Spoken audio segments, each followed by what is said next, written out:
जय हिंद दोस्तों, स्वागत है आपका हमारे YouTube चैनल में। आज की वीडियो में हम लेकर आए हैं आपके लिए यहाँ पर सैलिस मटियानी जी से संबंधित महत्वपूर्ण क्वेश्चन आंसर। वीडियो पूरा अवश्य देखना है। अगर आप चैनल पर पहली बार आए हैं तो चैनल को सब्सक्राइब कर लें, वीडियो को लाइक कर लें और ज़्यादा से ज़्यादा वीडियो को शेयर करें ताकि अन्य लोग भी यह वीडियो देख सकें। सेल्फ स्टडी क्लासेस से आप डाउनलोड कीजिए। यहाँ पर आपके लिए हिंदी साहित्य का संपूर्ण कोर्स उपलब्ध है। हिंदी साहित्य की टेस्ट सीरीज आपके लिए यहाँ पर बहुत ही कम दामों में उपलब्ध है। यहाँ पर आपके लिए 2020 टेस्ट सीरीज भी फ्री करवाई जाती है सप्ताह में 2 दिन सेल्फ स्टडी क्लासेस ऐप में। तो आप जुड़िए इससे। प्ले स्टोर पर जाइए, self study classes app download कीजिए और अपनी तैयारी में लग जाइए। सैलिस मटियानी, तो फर्स्ट क्वेश्चन इनसे संबंधित यहाँ पर पूछा गया है, सैलिस मटियानी का मूल नाम क्या था। यहाँ पर इनका मूल नाम बताना है, सैलिस मटियानी या फिर रविंद्र मटियानी या रमेश चंद्र मटियानी, रवीश मटियानी। तो विकल्प नंबर आपका यहाँ पर सी राइट आंसर, रमेश चंद्र मटियानी इनका मूल नाम था सैलिस मटियानी जी का। सैलिस मटियानी की कहानियाँ कब से प्रकाशित होने लगी, ये यहाँ पर क्वेश्चन नंबर 2 पूछा गया है आपसे। 1951 से, 1952, 1953, 1954। सैलिस मटियानी की कहानियाँ कब से प्रकाशित होने लगी, तो 1951 ईस्वी आपका विकल्प नंबर 1 सही आंसर होगा। क्वेश्चन नंबर 3 पूछा, सैलिस मटियानी की प्रारंभिक कहानियाँ किस पत्रिका में प्रकाशित हुई।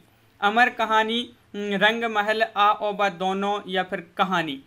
तो सैलिस मटियानी की प्रारंभिक कहानियाँ किस पत्रिका में प्रकाशित हुई, तो आपका सही आंसर है आ और बा दोनों, यानी कि अमर कहानी और रंग महल।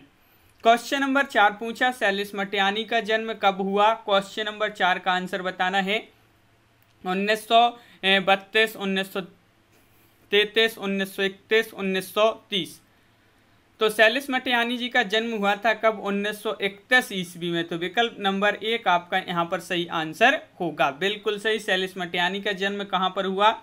क्वेश्चन नंबर 5 पूछा है, महत्वपूर्ण क्वेश्चन आपसे यहाँ पर पूछा गया है। बताइए सैलिस मटियानी जी का जन्म कहाँ पर हुआ था। 4 विकल्प आपके यहाँ पर दिए गए हैं। क्वेश्चन नंबर 5 है और आपका सही आंसर यहाँ पर 5 का राइट आंसर होगा, बिल्कुल सही। अल्मोड़ा उत्तराखंड में, यानी कि विकल्प नंबर आपका यहाँ पर बी सही आंसर होगा। विकल्प नंबर बी राइट आंसर, बिल्कुल सही। क्वेश्चन नंबर आपका यहाँ पर 6 पूछा गया है, सैलिस मटियानी की कौन सी पत्रिका निकली थी, ये यहाँ पर बताना है। विकल्प जनपत्र, आ और बा दोनों सही, या अमर कहानी। तो सैलिस मटियानी की कौन सी पत्रिका निकली थी, क्वेश्चन नंबर 6 में आपसे पूछा है। तो यहाँ पर आ और बा दोनों सही आपका सही आंसर होगा। विकल्प नंबर आपका यहाँ पर सी राइट आंसर है। सैलिस मटियानी का प्रथम उपन्यास आपसे यहाँ पर पूछा गया है, बोरीवली से बोरी बंदर तक, किस्सा नर्मदा बेन गंगूबाई का, या चिट्ठर सेन कबूतरखाना। ये आपके 4 विकल्प दिए गए हैं और यहाँ पर आपसे पूछा है सैलिस मटियानी का प्रथम उपन्यास। तो इनका प्रथम उपन्यास पूछा है, तो आपका सही आंसर है कि बोरीवली से बोरी बंदर तक, और जिसका प्रकाशन 1959 में हुआ था। यहाँ पर पूछा है, क्या पूछा देख लेते हैं। सैलिस मटियानी का प्रथम उपन्यास बोरीवली से बोरी बंदर तक का प्रकाशन कब हुआ। देखिए अभी बताया आपके लिए कि बोरीवली से बोरी बंदर तक सैलिस मटियानी का प्रथम उपन्यास माना जाता है और इसका प्रकाशन 1959 ईस्वी, यानी कि विकल्प नंबर सी आपका सही आंसर होगा। क्वेश्चन नंबर 9 पूछा है आपसे यहाँ पर, सैलिस मटियानी के इस उपन्यास में मुंबई की भागदौड़ भरी जिंदगी व यांत्रिक जीवन का चित्रण है। तो किस उपन्यास में है, वह उपन्यास आपके लिए बताना है। तो आपका यहाँ पर सही आंसर है बोरीवली से बोरी बंदर तक। ये जो विकल्प नंबर ए है, जो आपका यही सही आंसर होगा, विकल्प नंबर 1। इसमें जो है मुंबई की भागदौड़ भरी जिंदगी और यांत्रिक जीवन का चित्रण बोरीवली से बोरी बंदर तक उपन्यास में किया गया है, जो कि सैलिस मटियानी का प्रथम उपन्यास माना जाता है। 1959 में प्रकाशन हुआ इसका। क्वेश्चन नंबर आपका यहाँ पर 10 पूछा है, सैलिस मटियानी के इस उपन्यास में मुंबई के भूलेश्वर मोहल्ले में रहने वाले मध्यवर्गीय परिवार की व्यथा या कथा है। किस में है, वह कौन सा उपन्यास है। चंद औरतों का शहर, किस्सा नर्मदा बेन गंगूबाई का कबूतरखाना, चिट्ठर सेन। तो आपका सही आंसर है, क्या है राइट आंसर, यहाँ पर सही आंसर होगा कबूतरखाना। विकल्प नंबर डी आपका सही आंसर है, बिल्कुल सही। क्वेश्चन नंबर 11 यहाँ पर पूछा है, इनमें से कौन सा उपन्यास सैलिस मटियानी का नहीं है।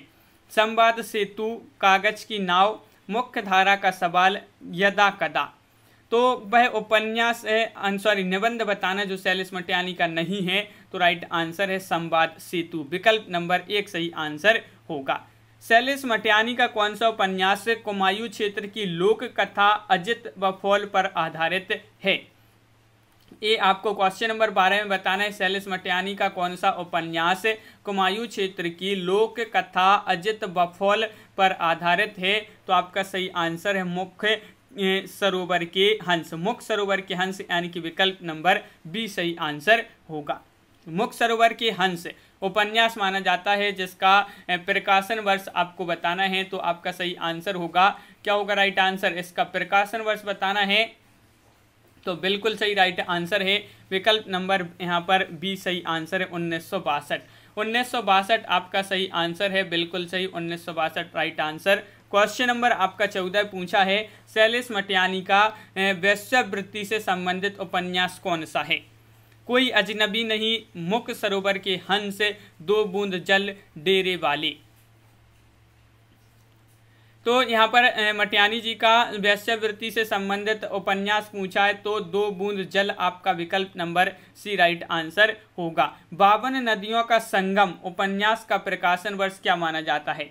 क्वेश्चन नंबर 15 का आंसर बताना है।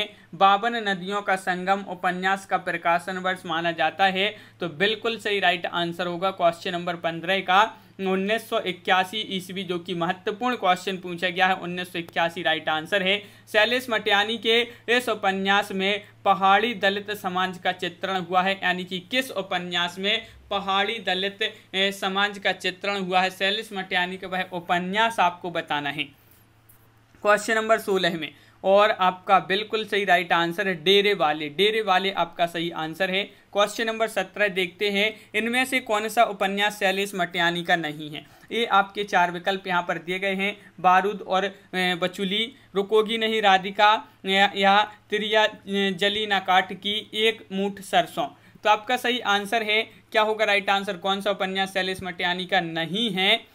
तो आपका सही आंसर रुकोगी नहीं राधिका, ये जो है विकल्प नंबर आपका बी यहाँ पर सही आंसर होगा। गोपली गफूरन उपन्यास का प्रकाशन वर्ष आपको बताना है, क्या माना जाता है? क्वेश्चन नंबर आपका यहाँ पर 18 है और 18 का सही आंसर आपके लिए यहाँ पर बताना है। तो गोपली गफूरन उपन्यास का प्रकाशन आपका बिल्कुल सही 1981 आपका राइट आंसर होगा, 1981 ईस्वी। इनमें से कौन सी कहानी शैलेश मटियानी की नहीं है? कहानी पूछा है आपसे यहाँ पर, तो बताइए कौन सी कहानी शैलेश मटियानी की नहीं है? 4 विकल्प आपके यहाँ पर दिए गए हैं। और वापसी, ये जो वापसी है ये शैलेश मटियानी की नहीं है, ऊसभ प्रियंवदा वापसी। तो ये आपका बिल्कुल सही राइट आंसर है, विकल्प नंबर डी आपका सही आंसर होगा। शैलेश मटियानी के इस उपन्यास में सरकारी तंत्र की संवेदनहीनता और अमानवीयता का चित्रण है। किस में है वह, कौन सा उपन्यास है बताइए? शैलेश मटियानी जी का, जिसमें सरकारी तंत्र की संवेदनहीनता और अमानवीयता का चित्रण हुआ है। तो आपका सही आंसर है मुठभेड़, मुठभेड़ यानी कि विकल्प नंबर बी आपका सही आंसर होगा। क्वेश्चन नंबर 21 पूछा है, इनमें से कौन सा कहानी संग्रह शैलेश मटियानी का नहीं है? जंगल में मंगल, प्यास और पत्थर, मैंने जहर दिया था, नाच जमुरे नाच, ये आपको बताना है।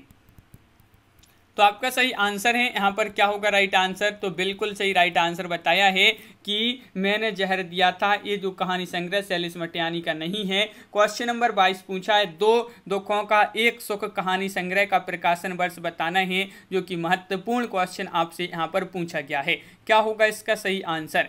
2 दुखों का एक सुख कहानी संग्रह का प्रकाशन वर्ष आपको बताना है। तो आपका बिल्कुल सही राइट आंसर होगा। क्वेश्चन नंबर आपका यहाँ पर 22 है और 22 का सही आंसर है 1964। 1964 आपका, और कहीं कहीं आपके लिए 1966 भी मिलता है इसका। और यहाँ पर इस प्रकार भी यहाँ पर सही आंसर है। और सफ़र पर जाने से पहले कहानी संग्रह का प्रकाशन वर्ष बताइए, क्या माना जाता है? सफर पर जाने से पहले कहानी संग्रह का प्रकाशन वर्ष क्वेश्चन नंबर 23 में और 23 का बिल्कुल सही राइट आंसर है विकल्प नंबर सी 1969 ईस्वी। क्वेश्चन नंबर आपका 24 पूछा है सैलिस मटियानी का निधन कब हुआ। महत्वपूर्ण क्वेश्चन आपसे पूछा गया है। जन्म इनका 14 अक्टूबर 1931 को इनका जन्म हुआ था। अल्मोड़ा में इनका जन्म हुआ था। अल्मोड़ा उत्तराखंड में इनका जन्म हुआ था। और इनका निधन पूछा है यहाँ पर, तो आपका राइट आंसर है 2001 में 24 अप्रैल 2001 में इनका निधन हुआ था। तो इस प्रकार अपन ने यहाँ पर देखिए बहुत ही महत्वपूर्ण क्वेश्चन थे सैलिस मटियानी जी से संबंधित। कैसा लगा वीडियो कमेंट में जरूर बताएं। अगर आप चैनल पर पहली बार आए तो चैनल को सब्सक्राइब कर लें, वीडियो को लाइक कर लें और ज़्यादा से ज़्यादा वीडियो को शेयर करें। Self study classes app download कीजिए जहाँ पर हिंदी साहित्य का संपूर्ण कोर्स आपके लिए यहाँ पर उपलब्ध है। और यहाँ पर आपको 2020 टेस्ट सीरीज भी करवाई जाती है, फ्री टेस्ट सीरीज करवाई जाती है सप्ताह में 2 दिन। तो इससे टेस्ट सीरीज से आप अवश्य जुड़ें। यहाँ पर आपको एक बिल्कुल फ्री टेस्ट सीरीज हिंदी साहित्य की। तो आपको self study classes app download करना है प्ले स्टोर से और अपनी तैयारी में लग जाना है। और सभी लोग वीडियो को लाइक करें, शेयर करें। और सरसा पब्लिकेशन का हिमालय वस्तुनिष्ठ प्रश्न की बुक है, तो आप इसको खरीद सकते हैं। आज की वीडियो में बस इतना ही। जय हिंद।